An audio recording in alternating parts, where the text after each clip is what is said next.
Shazam is directed by David F. Sandberg and stars Zachary Levi, Mark Strong, and among others. And this is now the 7th film in the DC Extended Universe that has been going on since Man of Steel, Batman vs Superman, and all them. And this tells the story of Billy Batson, who is a young boy who discovers that there's this orphan, who's an orphan who ends up getting into this realm where he meets like this guy who's like a wizard who gives him the power to become the champion, and he ends up discovering that he has the power of Shazam.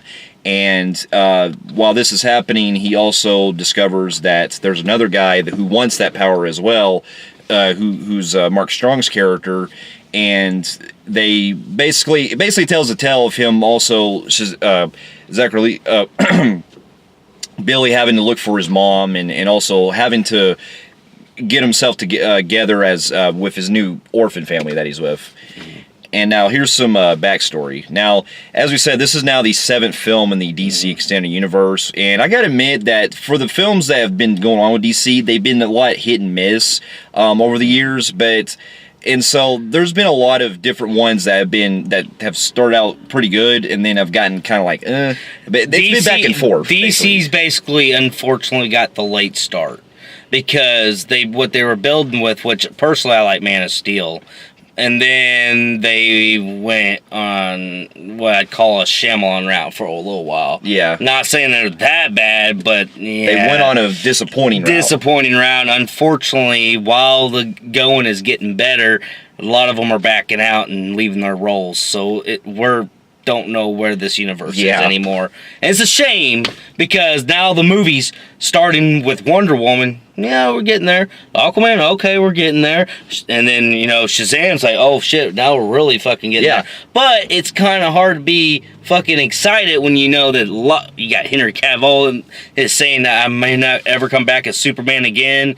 We already know Ben Affleck is out as Batman. And from the trailers from this, it kind of got me interested a little bit from the trailers, because it seemed like they were going for that kind of Deadpool-esque kind of vibe, where it's basically saying making fun of itself as self-parody, which I actually think is a good idea. I think it works with Shazam, though. Yeah, and also what's interesting was that in the comics, Shazam is actually called Captain Marvel. Yeah. So we now have 2 Captain Marvel movies this year. Yeah. One came out last month, which was by Marvel. And now we have the actual real Captain Marvel, which DC unfortunately had to rename him. Yeah, in the comics. Yeah.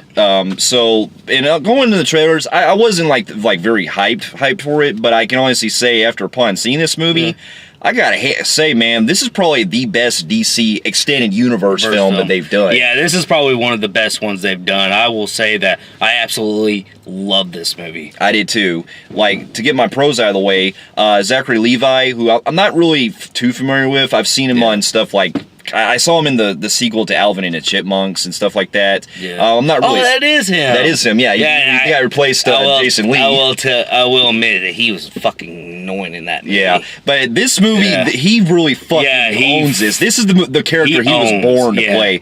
Every scene with him, like as Shazam, and his banter back and forth with Jack Dillon from, if you remember, he played Eddie from It. Yeah. They were like fantastic together, and I love every scene that he has where he's making quips about superheroes and shit. It really takes a fun spin on those the kids, universe. Yeah, that dude owns that fucking role. And so does the other kid. The kid actually plays the younger version of it. Well, he owns that role completely. That is like his I hope they do more with Shazam, because this was like talking about fucking dead on, spot on, perfect casting. He nailed this role. He did. And his chemistry with the boy from It, man, fucking they blended together and they had me laughing. Which comes to another pro.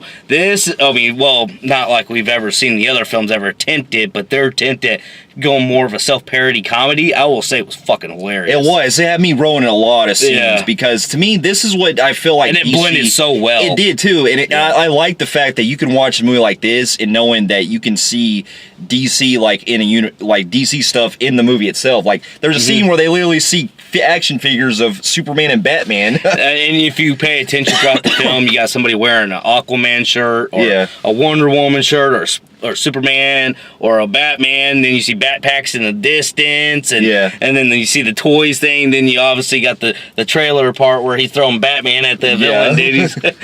So I do like the self-aware of them knowing that they live in this universe.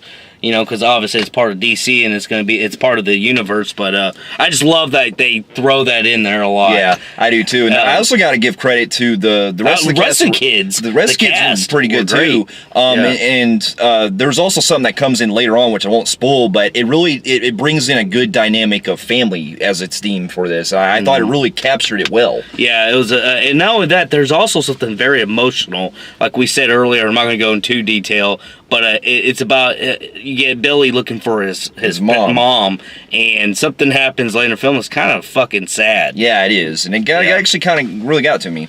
And then the other biggest strong point, for the first time, and probably since Man of Steel, we have probably the best villain that we've seen since then. In my opinion, it's up there with Zod. Like this villain, Mark Strong. While Zod had the emotional seriousness, a purpose of why he was doing what he was doing, this villain was dead on perfect for Shazam and like for the universe. He had like the more entertainment and the more just badassness of him. And I will say that Strong did fucking perfect as the villain. Yeah, he really captured it. And plus, there's a lot of, surprisingly, this movie kind of goes for some dark shit that I haven't, that's kind of changes the mood with the light tone they're going for. Yeah, with the light which actually tone, blends well because of the way the villain is. There's like some stuff that happens that it almost, minusing there ain't no blood, it pretty much shows in detail on one guy where like decapitations and stuff. Whoa! Yeah, that was surprised. And not with that, what he does to his family, he's fucking mean. Yeah.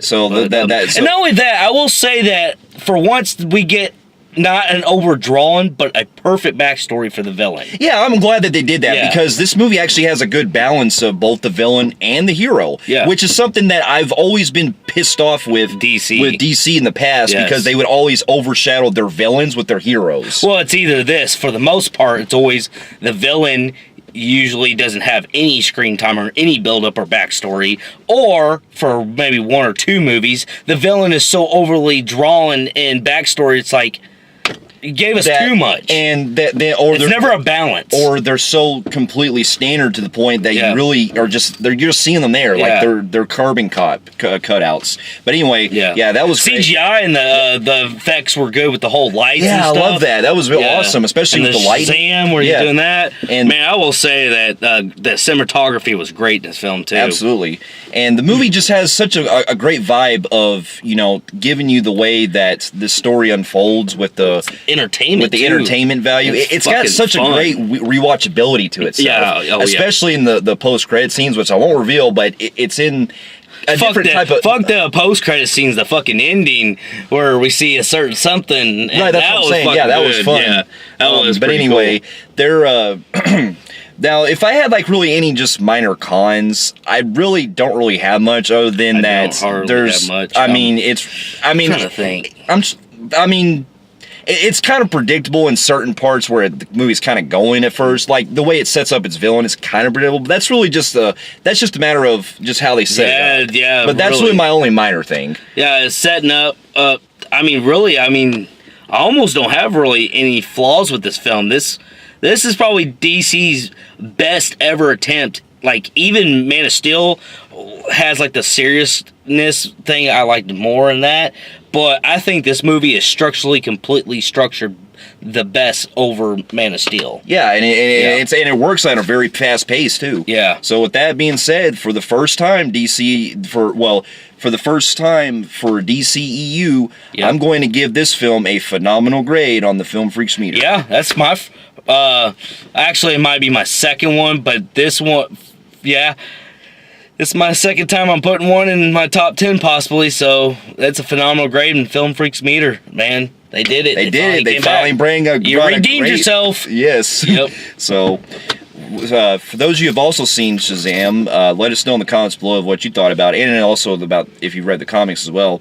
And if you like what you see here, you can feel free to like and subscribe to our channel, and we can check out some other reviews here and our website at filmphreeks.com. And be sure to check in with our spoiler discussion. We'll be going into more detail.